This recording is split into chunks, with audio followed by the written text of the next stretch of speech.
side by side. We're very outdoorsy. We like to fish and be in the creek and all of that stuff. So I got an alert from Life 360 that said that my husband was in an accident. And then they called me right after and told me that they said, we just got notification that Brian was in an accident. Can you confirm? And at that point I knew it was real. The suspension dumped and it essentially just kind of catapulted the side by side in the air. Oh wow. Rolled 2.5 times. Oh wow. Upon impact, the door opened and his leg was trapped in between the side by side and the frame, and it severed his leg. But he was able to stand up and kind of gauge what was going on. He knew very, very quickly that his leg was gone. No, he did. He knew. He knew immediately. He knew his leg was gone because he looked down and he said he went to move his leg, like kind of evaluate himself. And that's when he had realized that his leg was not attached because he moved his leg one way, the leg went the other. No. He had tourniqueted himself with his belt already. Wow. And his friend the guy that was with him had run over and he's like, hey, Billy, I think I'm almost positive my leg's not attached. Oh my gosh, no. He was in that conscious of mind to be able to tell? Because he said Billy lost all blood in his face and said, I can't do this. And he's like, Billy, I need you to hold on to this. I'm going to die. He talked Billy through holding his own tourniquet.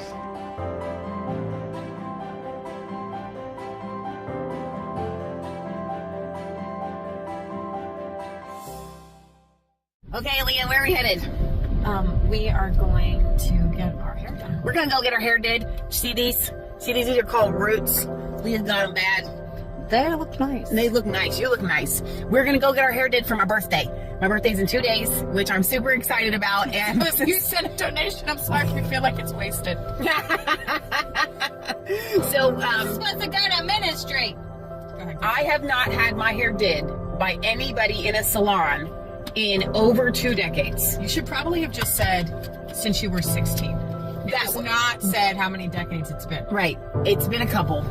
One decade. So we're headed to about 2 decades. So give me some. Just 2 decades. Just me too, exactly to the day. Leah, have you ever been to a salon? I got you beat. I got you beat. I haven't been to get my hair done. I've never been to a salon, by the way. Like, right. They like the nice. You went to big supercuts. In 8th grade, right? Who was popular? DJ Tanner. You had the DJ Tanner haircut, which I loved on you. So by the way, it was right. It was straight. It was straight. Uh-huh. I have straight hair, by the way, because you had like bone straight. It was underneath the chin. Yeah. And what they did is that it was so funny because they have to cut the back of your hair, and the back of your hair is this long. Yeah. That's so weird. Right? Yeah. It's a certain hairstyle. Yeah. Right? So I had that, and I took a little roller brush every morning, and I'd take a shower, and I would roll it under, and then I would do the bangs. The bangs, the bangs. No, I had bangs too, like that, right? You're going to make me dig out pictures for this video. I don't even know if we have any. So that was my haircut that was 8th grade was the last time. So 9th grade, I made a decision. I am growing out my hair. It's going to be long. And I had been bleach blonde for so long. I had done some highlights, and then it went bleach blonde, and then my grandfather had bromine in his, for chlorine. Then your hair turned green. And the whole summer, it was terrifying. Yeah. It would not come out. There's nothing you could do. So I dyed my hair back to light brown, dark blonde. And then I just said, from then on out, I'm just going to let it grow. Yeah. And so since 9th grade, we've just been cutting ourselves. A couple decades ago.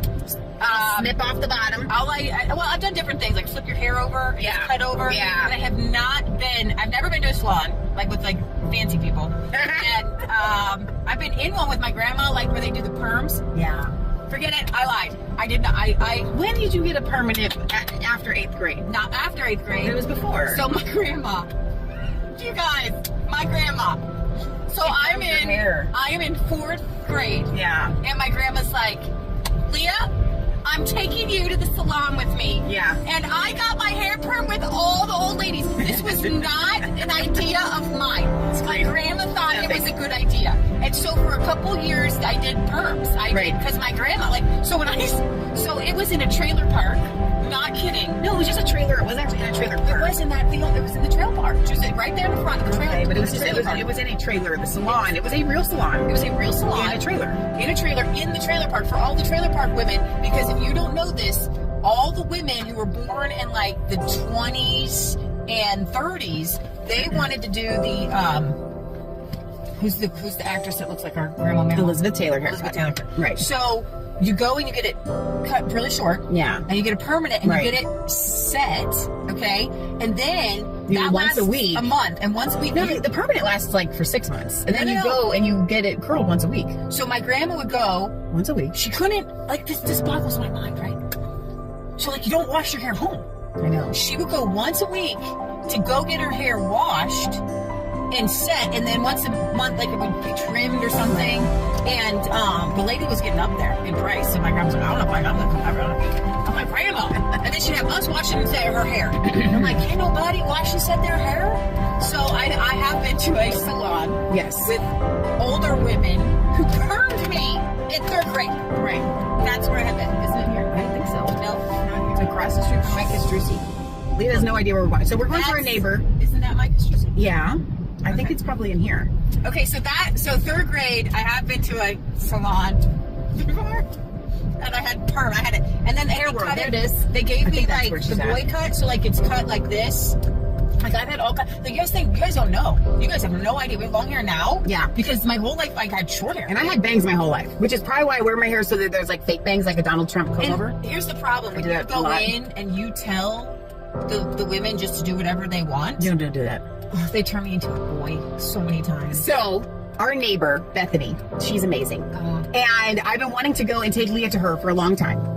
So we're here. We're going to pull in. So we're going into this is our neighbor. Yes. She has a testimony, and it's more than just you guys will ever imagine. There's a whole story behind this. Yes. And we're going to let Bethany tell her story. Okay, so here we are in Hair World. This is super exciting. This is we're shopping this up. This is ministry. It's the only way we can justify it in our heads. Get it? Oh my gosh, next to the new age cleaning. Oh my gosh, that's funny. Okay, so here we go. We're going in. It's going to be awesome.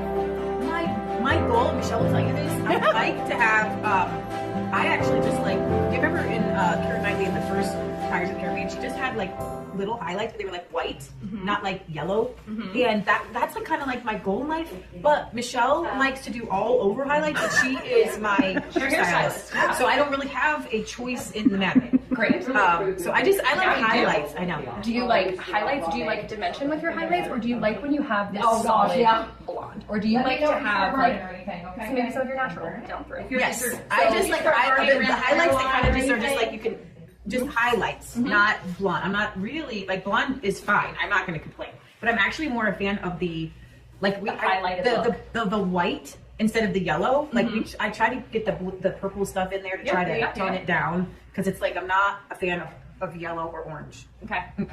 The problem with purple shampoo is only going to affect this right here. Where you're really warm, it's not going to do anything. That's just removing tonality. It's not going to lift or do anything for you. So Okay, so this is the beautiful, the lovely, the wonderful, the magnificent Bethany. Hi. I was gonna say masterful. Masterful. I have been watching her, like, you get addicted to watching before and afters. You do. And I get addicted to watching her before and afters on Facebook. I love that for me. It's so fun. It's like, how did she do that? Like, is that person's hair for real?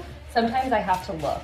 Like, I have to go back through and be like, is that the same head of hair that I was doing? No, It's so it's amazing. Thank you. So, Bethany, we actually don't know her that well, which is hilarious. How long has she been our neighbor? How long have you guys I lived just there? hit 5 years. Stop at the end it. of October. Okay. So we should be better friends because she's been there for 5 years. Because we're so much alike. But I have to tell you. Well, they had Trump flags out when it wasn't cool. That was like, it's so funny that you guys say that because when we first moved in, my husband, his biggest thing was, I want these people to know who we are.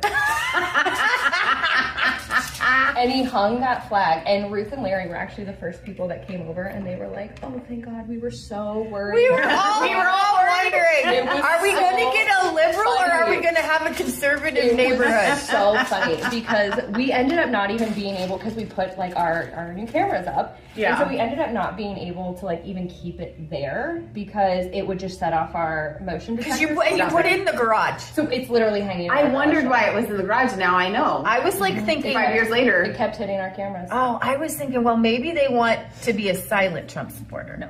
So it was really funny. We were having jokes with our neighbors because like we were taking bets on whether we were going to get a conservative in or not, because it was like right around where everything was kind of crazy. It was literally. So what year during did you move in then? To 2020? Yeah, during COVID, or you moved in during COVID? We moved in October 29th of 2020. Get out. Wow, that's really a Literally COVID just move. hit 5 years. Yeah. Oh my gosh. We sold, but we both owned homes, and we both sold both of our homes. And That's bought right. This one together. So we went over there. We did talk because I know that story. You are from a blended family. So why don't you tell people a little bit about that? Well, I mean, as far as like my own children. Yeah. So my husband and I have been together for almost 9 years. Oh wow. And he has he'll be 19. We have Oh, wow. full custody of him. Okay. So I'm the only, real mom he's ever known. Oh wow.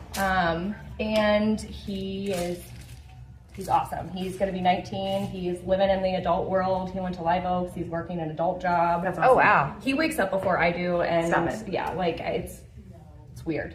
It's weird to have like an actual functioning adult living in the house with you. Okay. Well, then You did this. good. And you contributed to the functioning adult. We did this. It's very rewarding to watch as your kids get older, just to see kind of how they function. Yeah. On their own, when they don't have mom and dad, watching their every move. Yeah. And then I personally have she is 16, she's going to be 17 in March. I have a daughter, she's a junior, and then I have a 15-year-old who's a freshman. And that's our baby. Oh. Yeah, he's the last one, so it's weird. He just turned 15, and Okay. he's like, I can get my temps in 6 months.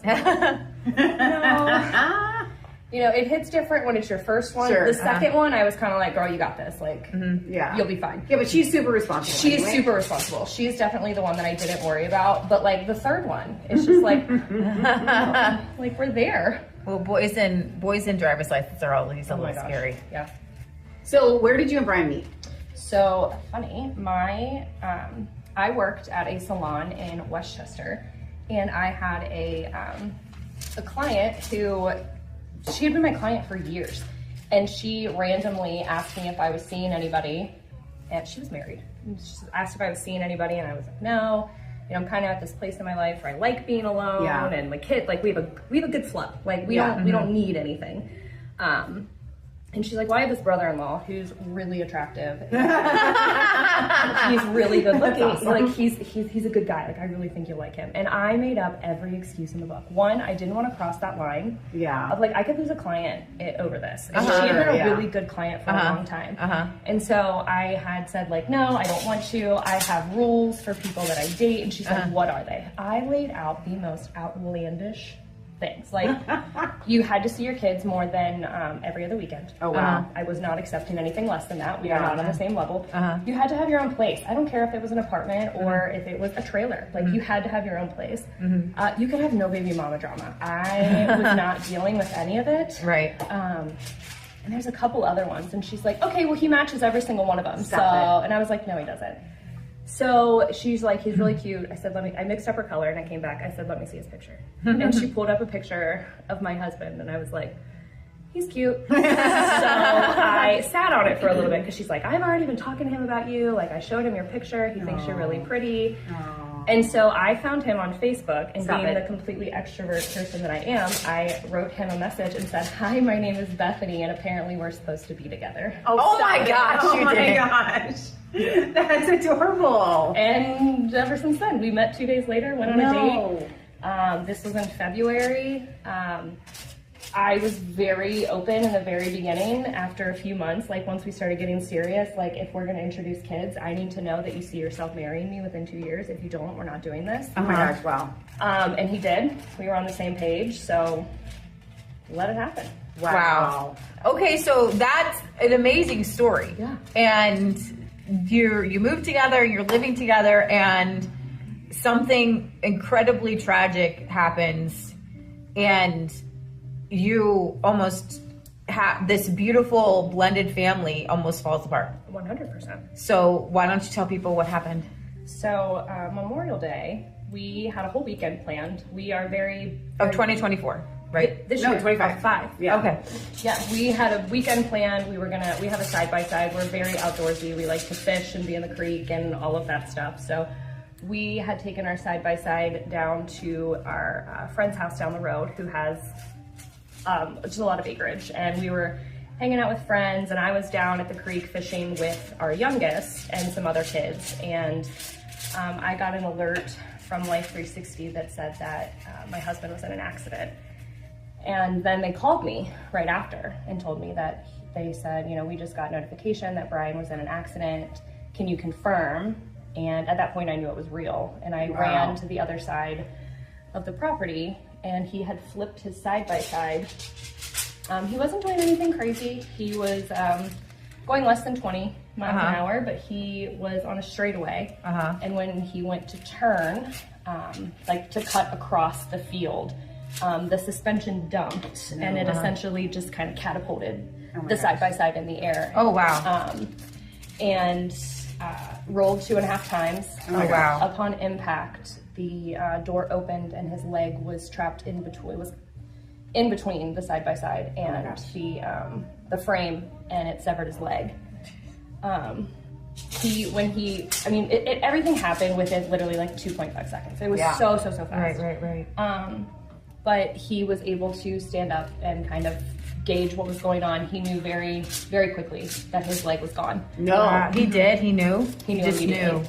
He knew his leg was gone because he looked down and he said he went to move his leg, like kind of just to kind of like evaluate himself. And that's when he had realized that his leg was unattached. Because when he moved his leg one way, the leg went the other. No. Yeah. So he took his belt off and tourniqueted himself. No, he didn't. He actually was starting to lose consciousness. How did he? So first of all, Bethany's husband is like man's man. Literally. You know what I mean? Like, He's not only like like that, a man's man is going to think to myself, I need to save my life. I even said to him, I said, if this had to happen to anybody in our family, I'm so glad it was you, because one, I don't wear belts. Right, exactly. And two, I never yes, when you think about the situation, you're like, yes, if you get shot, you apply pressure. If you lose a limb, you tourniquet. But in that moment of Who has panic, the presence of mind? correct. You would just freeze. Like there's fight, flight, and freeze, right? Correct. I would think, and I'm going to be brutally honest, even with myself, I think freeze would be a lot. Freeze would be what I did. Yeah. I know that. Because even when I saw the accident, like I walked up, like I froze. Yeah. Like I couldn't move. I couldn't talk. Right. I had no, there's still a lot from it that I don't remember. Right. Because I just kind of blacked out. Sure. So wait, you came upon the accident? Yeah. You came upon. Oh yeah, I him. was there. Was anybody else there? Yes, there was quite a few people there. Okay. Because they were camping. Everyone there was camping. Okay. We live right down the road, so we were just kind of visiting, and we were going to come back the next day and do the whole thing over again. So obviously that ended the weekend pretty quickly. Wow. Yeah. But he was with somebody. So once the side-by-side, like once the people that were driving in front of him realized that he was not there, they circled back and came back. So Brian had tourniqueted himself with his belt already. Wow. But his friend the guy that was with him had run over, and he's like, hey, Billy, I think I'm almost positive my leg's not attached. Oh my gosh, no. He was in that conscious of a mind to be able to tell? Because he said Billy lost all blood in his face and said, I can't do this. And he's like, Billy, I need you to hold on to this. I'm going to die. He talked Billy through holding his own tourniquet. Billy's niece was there, who is a nurse. So as soon as she almost didn't come. You know how weird that is? Oh my gosh. She almost didn't come because she had just given birth to a baby. Stop it. No, and she's a nurse? And she's a nurse. And so once she heard it, she ran. She ripped her cousin or husband, someone's belt off. I don't know who was around, but whoever was around, she ripped their belt off, and she was able to redo the tourniquet and stop the bleeding completely until Stone Lake Township responded. Oh my gosh. So most people, I would think, would almost just pass out and not be able to direct. This is like Jack Ryan type thing. It really is. Like even when because I actually didn't know that he didn't realize he knew his leg wasn't attached before he left. Sierra had told me, which was the nurse, she had told me that his leg was broken. Oh no. Oh no. So this whole time I'm thinking like we're gonna go, because they ended up having to air care him because of the time of day, and I wanted him to go to UC. Yeah. when he left, I thought I was just going to show up at the hospital and they were going to put a rod in his leg and we were going to have some PT and we were going to be home by the end of the weekend. So I actually didn't know that his leg was gone until like 10 p.m. that night when the surgeon called me from surgery. No. And so what was that like for you? Oh gosh, I don't exactly remember, but I know that I made eye contact with his sister because she was one of the first people I called. She's also she's an ICU nurse. No way. And I had called her and said, if your brother was in an accident, needed to be airlifted, where's he going? She said, you see it, I'll meet you there. Okay. And so she actually got there before I did. Okay. And so she was great. She was helping me kind of with all the decisions and like making sure I understood what was happening because everything just kind of happened so fast. But they had called me and I just made eye contact with her and asked her to come over and told her that the leg was gone and I needed her to tell everybody else. Oh my God. Because I couldn't. There was 24 people that showed up to the hospital that night to see him. And they weren't even going to be able to see him. No. Like, then they knew that. They knew they weren't going to be there for support, right? Yeah. What a family you guys have. I know. We are seriously surrounded with like the most incredible people. Like we're so lucky. But it was Ruth and Larry, our neighbor. We actually have a pretty cool neighborhood. Yeah, we do. So Ruth and Larry were the first ones that came over, and they told us as soon as they found out, which was that, I don't know how they found out so quickly because it had just happened. And so we immediately started praying, and we actually had our viewers praying. We're like, our neighbor lost their leg, and we need to pray. It was so crazy because my ex-mother-in-law lives in Trenton, Ohio, which is like towards Dayton. And she went into church to add Brian to their prayer list. Stop it. He was already on it. No.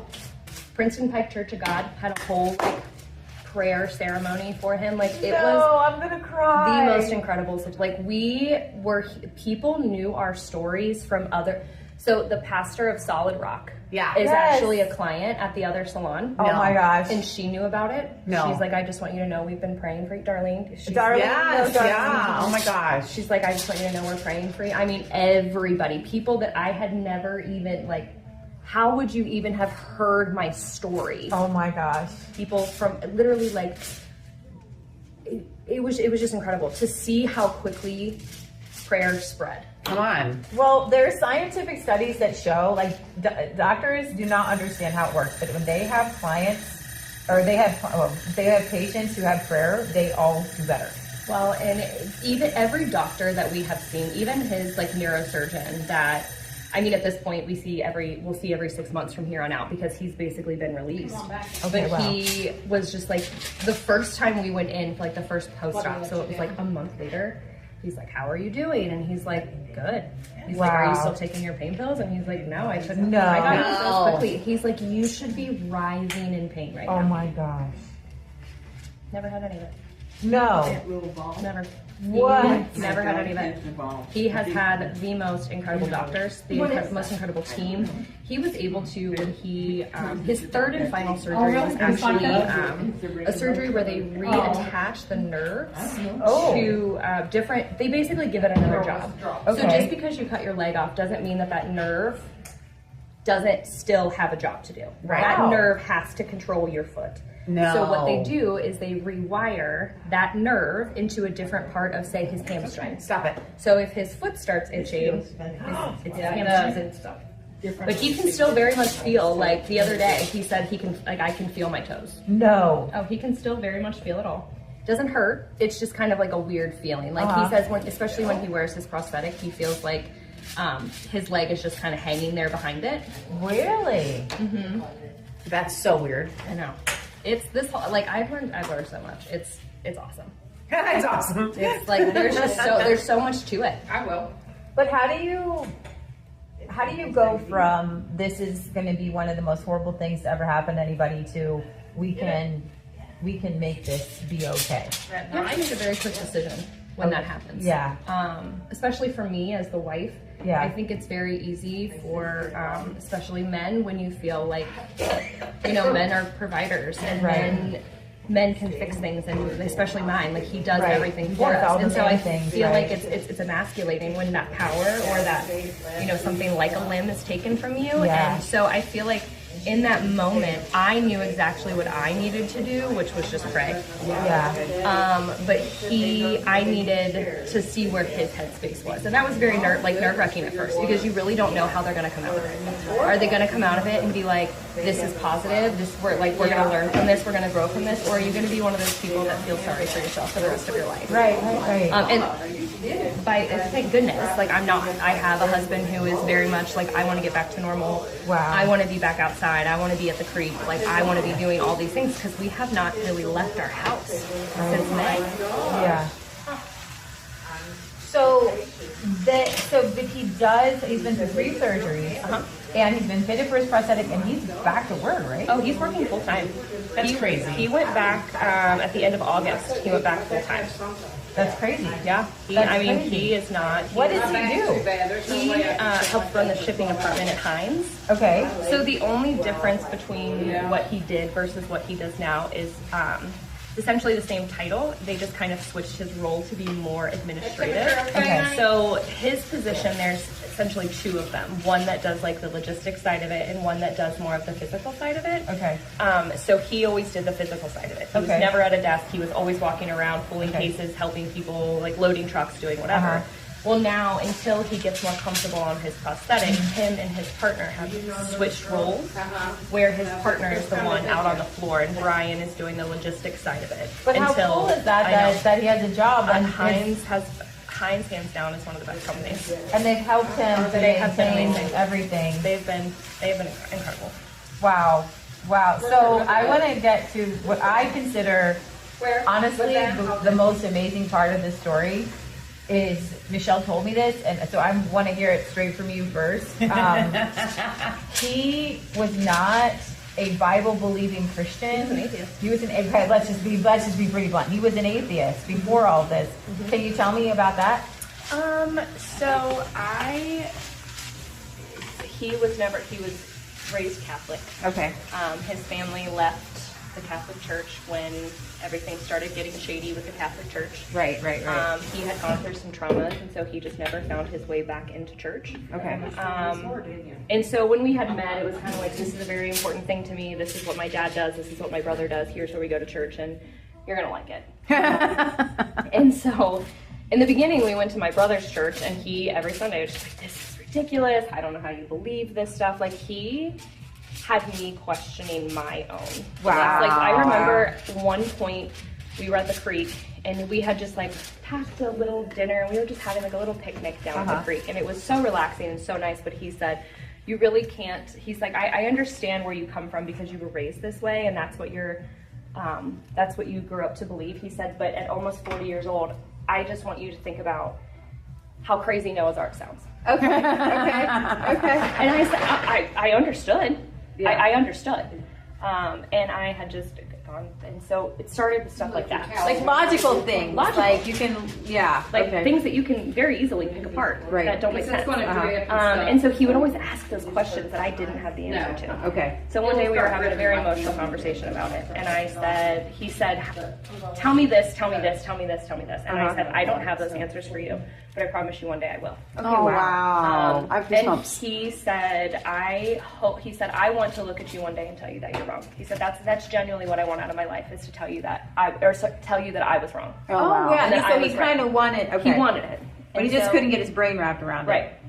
So after the accident, doctors literally told him he should not have survived. Wow. Doctors literally told, he died on the helicopter. So oh my gosh. they told him he should not have survived. And he should not be handling it. So did they have to paddle him back, or? They shot him with something. I don't know. Okay, yeah. Okay, they can get him going again. Yes, they shot him with something when he was in the air. But it was after he was out of the ICU, it was after his 3rd surgery, things had settled, and we were finally moved to just a normal, step-down unit, where just your normal hospital room, nothing, a little more relaxed than where we were in the ICU. And we were just talking about what had happened, and things I remembered, things he remembered, things that actually happened, things that didn't happen, and just kind of comparing stories from my side to his. And he was just like, I don't know, it's just so crazy that I'm still here. And I said, if you don't believe in God now, I think you're insane. Oh my gosh. And so after that, yeah. like, he didn't talk about much. He really didn't even really respond to that. Okay. But then he had started saying things to his brother. And his brother came to me and was like, I think we're opening, like, I think this door is being opened. Because all his brother and I had been doing is praying for him. So his like, brother's a Christian. Oh, very much so. Okay. And so we had all kind of been praying. Like, I prayed for years for God to remove all deniability. Wow. And so although this is the prayer that it was an answered prayer. This is an answered prayer. We don't actually understand sometimes how God works. It wasn't the prayer that I had asked for. It was It was a prayer that you needed. It was I had asked for deniability to be removed. And so of course in the very beginning I was so angry. I was like, this isn't what I meant. Like, I didn't want this. Yeah. But then I realized that had that not happened, Brian still would be on the edge. Wow. It had to be, I understood that it had to be something major. So there's a scripture with that. If your eye offends you, pluck it out. It's better to go to heaven missing an eye than to hell, right? Yeah. And so like, God is basically saying, we can put a prosthetic on this leg, but I can't give you your soul. Yeah. And it was like, your soul is the most important thing in the entire world, and that is everything, right? Right. And so what how did this happen? How did this change? Like, did one day he come to me, he's like, I kind of believe in God? The conversations just became, he would steer them back to asking me questions. So he's really kind of seeking. Yeah, he was seeking answers, and he would say he was talking to his brother. He was just saying little things that were like, okay, like, I think we're getting somewhere with this. Like, I think that we're finally starting to realize that there is more to this. Wow. And so it was just one day, he was just like, I think it started with him saying, like, I want to go, because we had found a church at the beginning of the year in January. Okay. And we had been going, and he had said, like, I can't wait to go back to church with you. Stop it.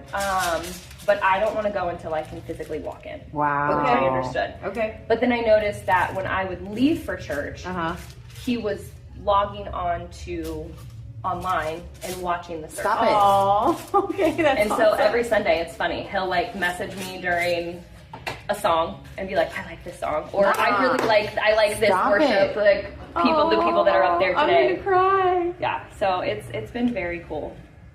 That's amazing. Yeah. For example, last Sunday, he had said something about the music or like the specific song and something that he had heard on his end. Okay. And in my head, I was just thinking, like, I would never see that because it's such a different feeling being in the congregation than only hearing the people singing. Right. Like, Yeah, I'm not right. hearing those people individually singing. I am hearing the entire congregation singing. That's so. Can he walk? Yeah. So why hasn't he been in?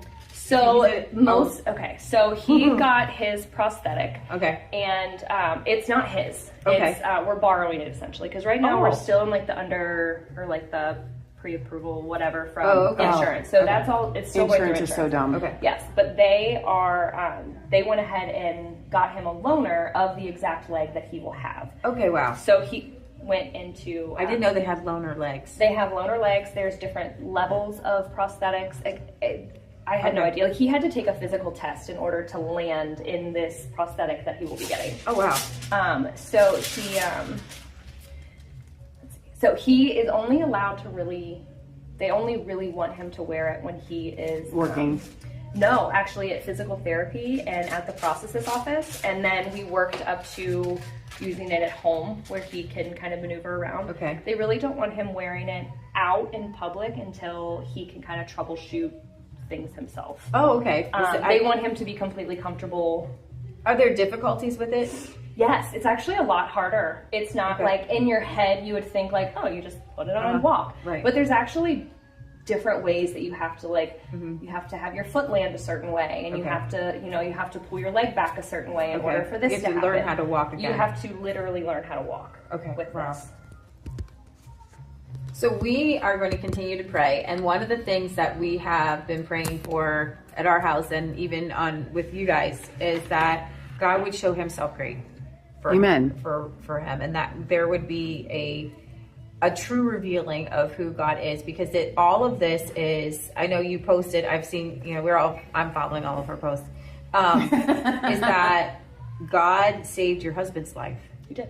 And we are legitimately watching a miracle before our eyes. That's so good. Somebody died and God brought him back to life. I can't wait for him to share his testimony, because it's very easy for me on the outside to share his testimony. Sure. But I do know that there is a lot of emotional turmoil that comes with what he's going through. Yeah. And so I can't even pretend to cover it the way that it deserves to be covered. Yeah. Right.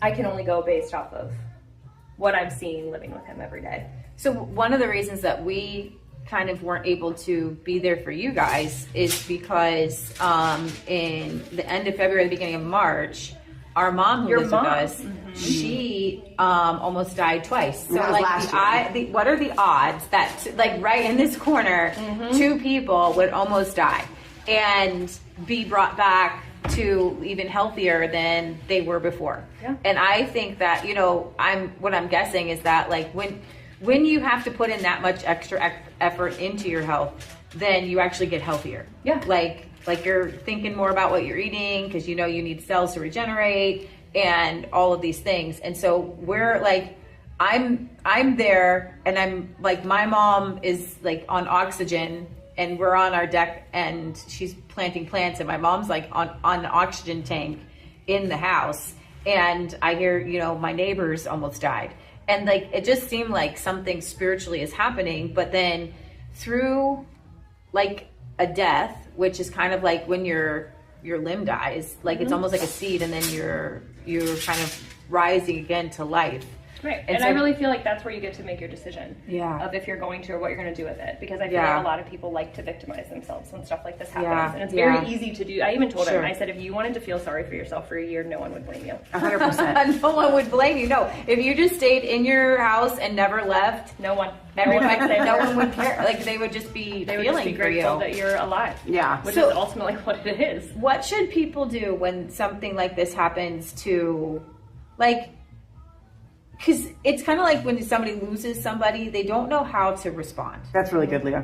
How do you guys want people to respond? Do you want people to call? Is it appreciative if people ask how you're doing? Is it appreciative, or do you, because you kind of just well, should I say anything? Should I not? You don't want to overstep your bounds. Of course. What is that? What is, from your point of view, what's the most helpful? How can people help you the most? Honestly, people just praying for us. That's awesome. That's really what it is. I mean, people have asked to do fundraisers for us. They've offered to give us money, and it's that's not what it's about, honestly. Wow. It's prayer. Wow, that's really good. Everything that we need.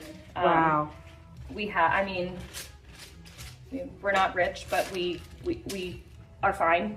Even with him being off work, everything worked out exactly how it was supposed to. Wow. Praise God.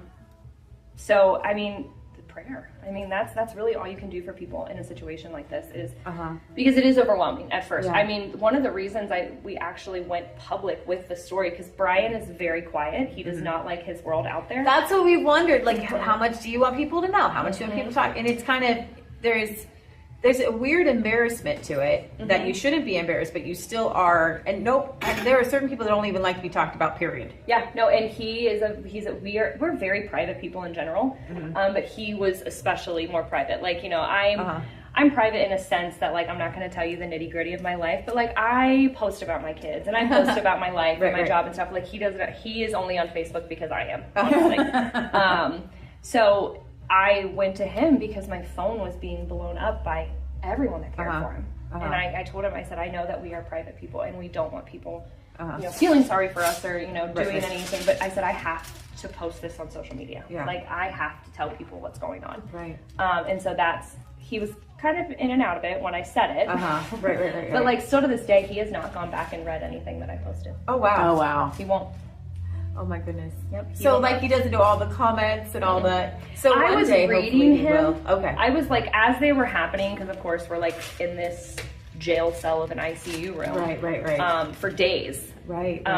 And so like I would, when he would wake up and he would feel up to it, I would read him some comments, and it would always make him very happy. Yay. Yeah. So that does help. Yes. It does help for people to say, hey, I'm thinking about you. And you don't necessarily have to buy us anything. You know, like we have never been ones to take handouts or ask for help. We've always just kind of done it ourselves. So that was honestly a really hard transition for us. Like our dentist office showed up and did our landscaping after it happened. Your dentist office?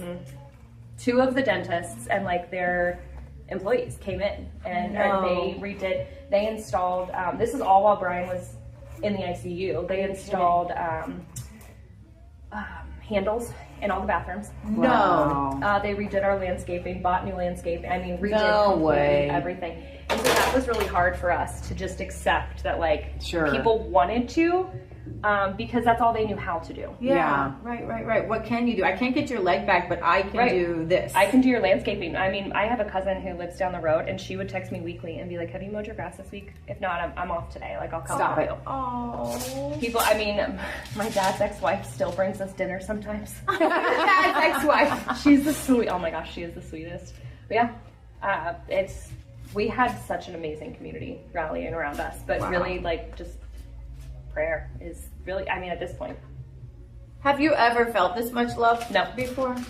Never. Has it strengthened your belief in God? Yes. Because I don't think you can, like, go, like, if you questioned before, like, you're like, I don't question now. Well, I was almost, like, Brian almost had me convinced for a long time. Wow. But there was still something in the back of my head that was like, don't do it, don't do it. Yeah. And then I would say it was probably within 6 months of me actually saying out loud that I think I was an atheist. I had said it to a family member. No way. Is when it was probably September of last year that really? I had, I mean, God spoke to me for the first time. And it was so very clear that it was, that there was no denying it anymore. But I knew that that wouldn't work for Brian. Yeah. I knew it would work for me. Sure. Because I knew actually it started because a client left after her appointment and came back crying and asked, she didn't even leave the parking lot, and asked if she could pray with me. Really? No way. And through that prayer, she went from speaking, like, praying for me to actually, like, using words speaking to me. Wow. And I knew exactly what that was. Wow.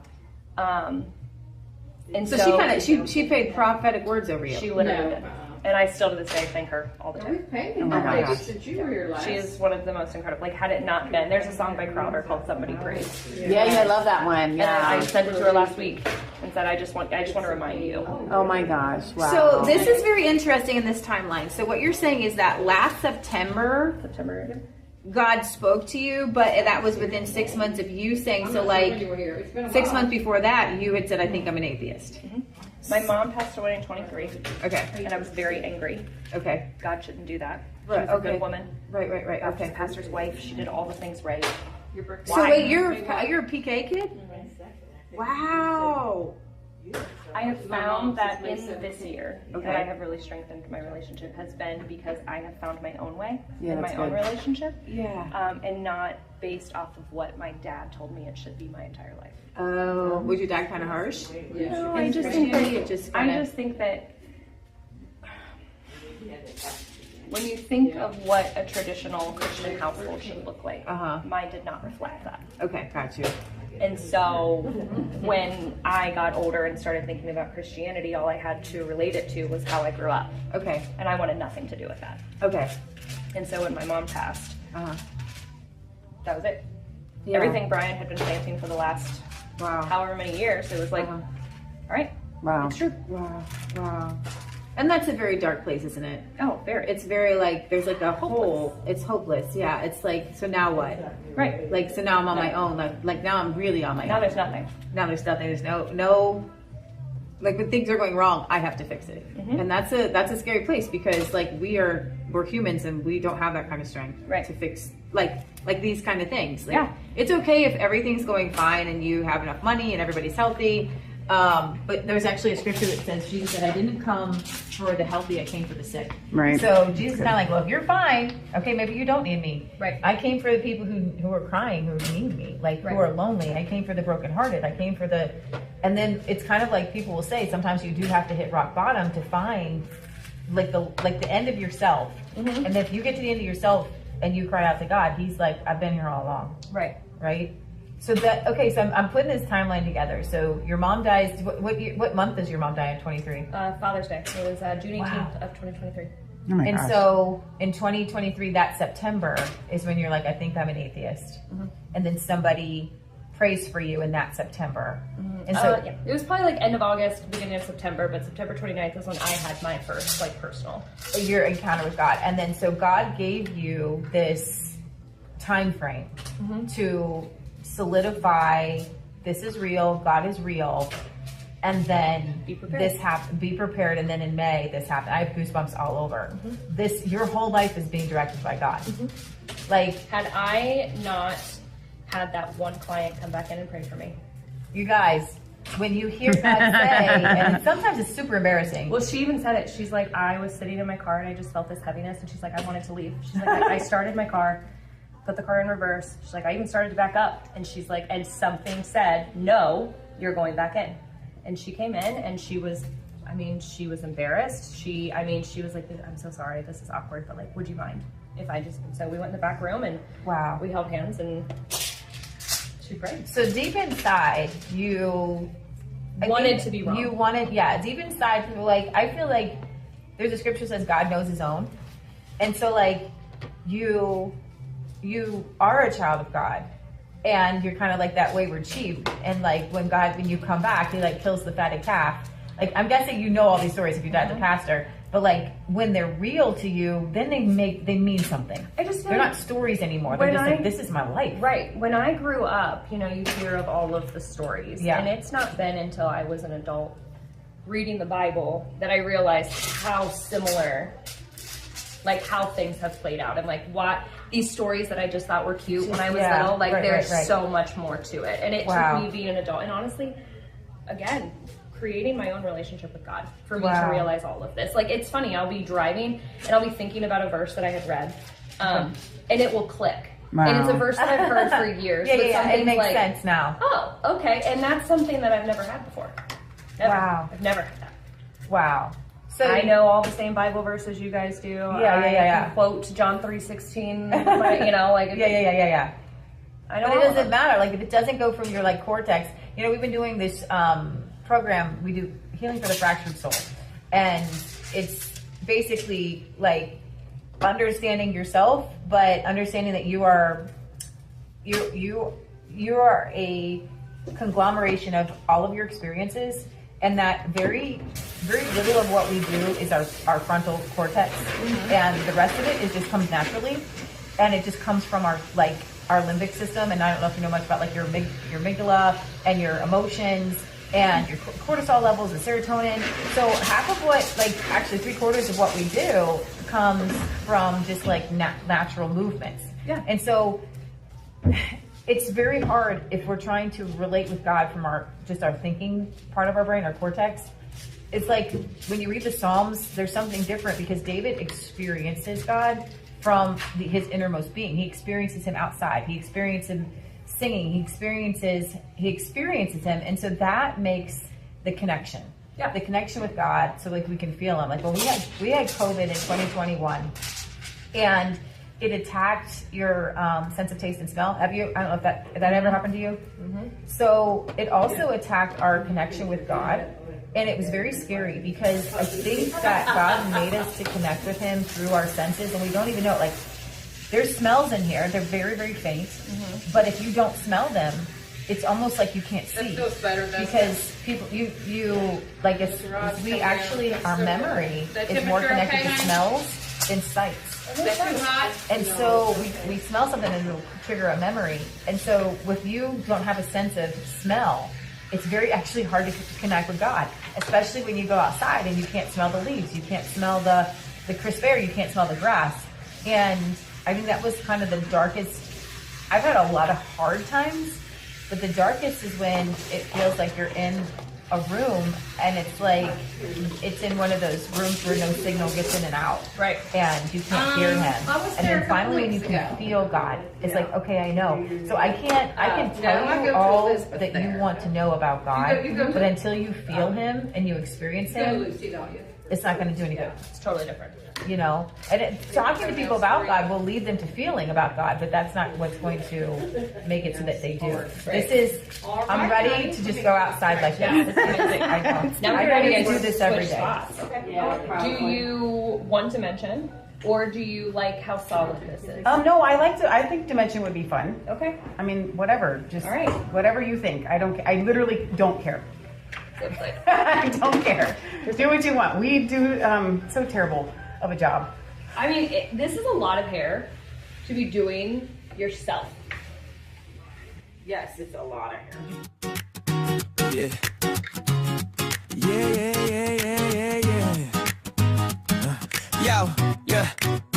Yo, it's Leah and Michelle with the Bibles unlocked, dropping true bombs daily like their live stream pop. They ain't here for the fame or political tricks. They the freedom tag team, resistance chicks, patriotic halo, star spangled with grace. Got that don't tread on me look on the face. They preach faith, roast lies while they need homemade bread, spitting scripture in the mic, devils breaking the sweat. They resist with the wrist, never twist that word. Every demon in the distance like, yo, I just heard from the homestead life to the podcast zone. They got faith in their bones and a flag of their own. Resistance chicks, resistance chicks, resistance chicks, resistance chicks. Yeah, they talk health, freedom, call out government schemes. Like stop trying to microchip my mac and cheese. Self-sufficient queens in the rural routine. Camera on, apron on, Holy Ghost machine. On Rumble, they rumble on YouTube. Yeah, they ban them cause the truth's too loud. But they bounce right back, resurrection style. With that Proverbs flow and that Paul profile. Yeah, they resist with the... Bethany did such a good job. Bethany did such a great job. I'm so excited. So you were in 2 places in Cincinnati. Where are you at? I'm in Monroe and in Milford. Okay, and can people just make an appointment at all? Just kind of. You can get online and make an appointment in Monroe, but Milford you do have to contact. Okay, what's the name of the business in Monroe? Untamed Wildflowers. Untamed Wildflower Salon. So step back, Leah. Or you're in the way of the chair. Let me move the camera. Okay. I want to get... Bethany does the kind of the part down the middle, so we'll try to do You it the have way to that look she... and see what she did because Can't see, everything it's looks amazing. so Look at natural. it! Look at it! So here we are. We got It's hair well done. did. We got our hair did. Yes, we did. She did. Such a Look good at job. it. Look at the layers. Look at And you guys it. got to hear her amazing testimony. Yeah. So we're going to pray for her as a group. Did we come in? So, and you guys are going to pray too. Amen. God, I just thank you so much for Bethany and her family and for Brian. I just thank you, Father God, that you're healing that you're doing in his life right now. And you guys are going to be praying with us that God continues to transform this family and continues to heal. And he gets the perfect prosthetic and he's walking around, he's running around, and he's able to do even more than he did before. In Jesus' name, amen. Amen. All right, you guys. If you want to get a hold of Bethany, you live anywhere local, you let me know. Thank you, Bethany. You are welcome. I love it. Like, I literally love it.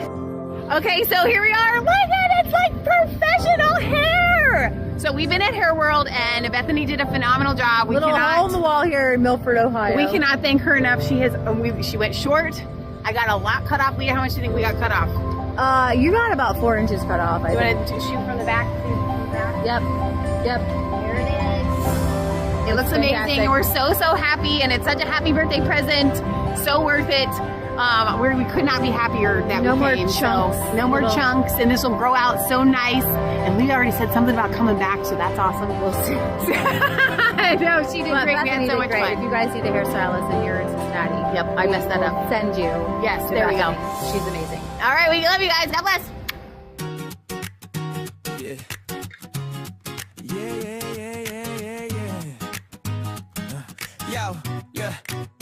Yo, it's Leah and Michelle with the Bibles unlocked, dropping true bombs daily like their live stream pop. They ain't here for the fame or political tricks. They the freedom tag team, resistance chicks, patriotic halo, star spangled with grace. Got that don't tread on me look on the face. They preach faith, roast lies while they need homemade bread, spitting scripture in the mic, devils breaking the sweat. They resist with the wrist, never twist that word. Every demon in the distance like, yo, I just heard from the homestead life to the podcast zone. They got faith in their bones and a flag of their own. Resistance chicks.